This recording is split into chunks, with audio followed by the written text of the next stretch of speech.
श्री स्वामी समर्थ. नमस्कार, मी रेणुका निसर्ग आणि नारी या चॅनलमध्ये आपल्या सर्वांचे स्वागत करते. हिंदू धर्मामध्ये एकादशीला फार महत्त्व आहे. सर्व व्रतांमध्ये एकादशीचे व्रत हे श्रेष्ठ आहे. आपण एकादशी हे व्रत करतो, त्यामुळे प्रत्येक एकादशीचे महत्त्व व कथा आपल्याला माहीत असणे आवश्यक आहे. तर आज आपण या व्हिडिओत अमलकी एकादशीचे महत्त्व व कथा पाहणार आहोत. फाल्गुन शुद्ध येणाऱ्या एकादशीला अमलकी एकादशी असे म्हटले जाते. पुराणांमध्ये अमलकी एकादशीला अनन्यसाधारण महत्त्व आहे. अमलकी म्हणजे आवळा. या दिवशी भगवान विष्णूच्या पूजनासोबत आवळ्याच्या झाडाचीही पूजा केली जाते.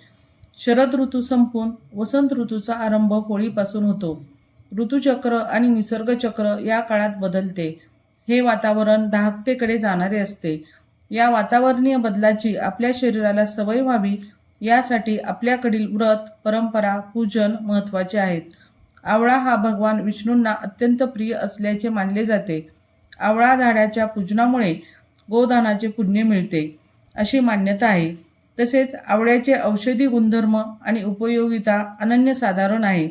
मधुमेह, हृदयाचे आजार, पचनक्रिया, वजन कमी करणे, हाडे मजबूत करणे, डोळ्यांसाठी गुणकारी, संसर्गापासून संरक्षण असे अनेक उपयोग आहेत.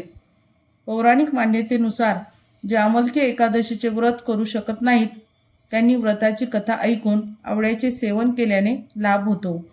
तसेच फाल्गुन पौर्णिमा म्हणजेच होळीपूर्वी हे एकादशी येत असल्यामुळे याला रंगभरणी एकादशी असेही म्हणतात. या व्रताची एक प्राचीन कथा आहे, जी महर्षी वशिष्ठ ऋषींनी राजाला सांगितली. प्राचीन काळी वैदिक नावाचे नगर होते.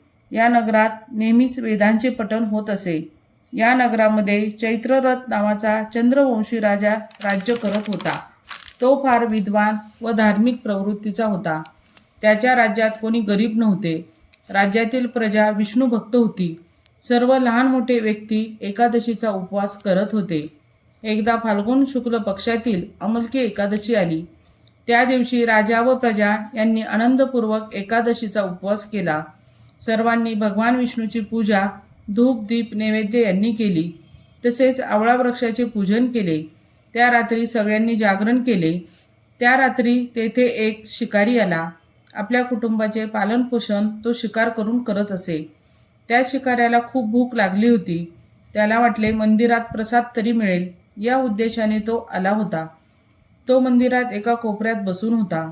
त्यावेळी मंदिरातील एकादशीची व्रतकथा व महात्म्य न कळत त्याच्या कानावर पडले. इतर लोकांसोबत त्यानेही रात्र जागरण करून काढली. नंतर सर्वजण घरी गेले. तो पण घरी गेला. काही दिवसाने शिकाऱ्याचा मृत्यू झाला. पण त्या दिवशी न कळत त्याच्याकडून एकादशीचे व्रत, उपवास व जागरण झाले होते. त्यामुळे त्याचे सर्व पाप नष्ट होऊन त्याला पुण्याची प्राप्ती झाली होती. पुढील जन्मात त्याने राजा विधुरथाच्या घरी जन्म घेतला. त्याचे नाव वसुरथ असे ठेवण्यात आले. वसुरथ पुढे तेथील राजा बनला व चांगल्या प्रकारे राज्य करू लागला. तो अत्यंत धार्मिक, सत्यवादी, कर्मवीर आणि विष्णुभक्त होता. तो प्रजेला पुत्रवत प्रेम देत असे व रोज दानधर्म करत असे. एकदा राजा वसुरथ शिकार करण्यासाठी जंगलात गेला. त्यावेळी दिशेची माहिती नसल्यामुळे तो जंगलात रस्ता भरकटला. थकून तो एका झाडाखाली झोपला. काही वेळाने तेथे डाकू आले. राजाला एकटे पाहून ते राजाला मारू लागले.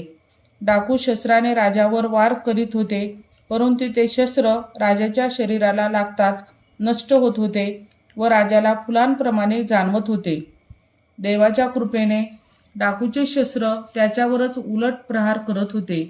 त्यात सर्व डाकू जखमी होऊन बेशुद्ध झाले.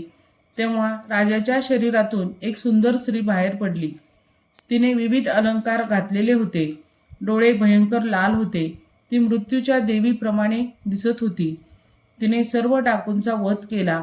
राजा जेव्हा झोपेतून उठला तेव्हा त्याने पाहिले की आजूबाजूला कित्येक डाकू मरून पडले आहेत. तो विचार करत होता की आपल्याला कोणी बरे वाचवले. हे विचार करीत असताना आकाशवाणी झाली की भगवान विष्णूंशिवाय तुमचे रक्षण आणखी कोण करणार. ही आकाशवाणी ऐकून राजाने भगवान विष्णूंचे स्मरण करत त्यांना प्रणाम केला व आपल्या राज्यात परत सुखरूप आला. वशिष्ठ ऋषी बोलले, राजा हा सर्व अमलकी एकादशी व्रताचा प्रभाव आहे.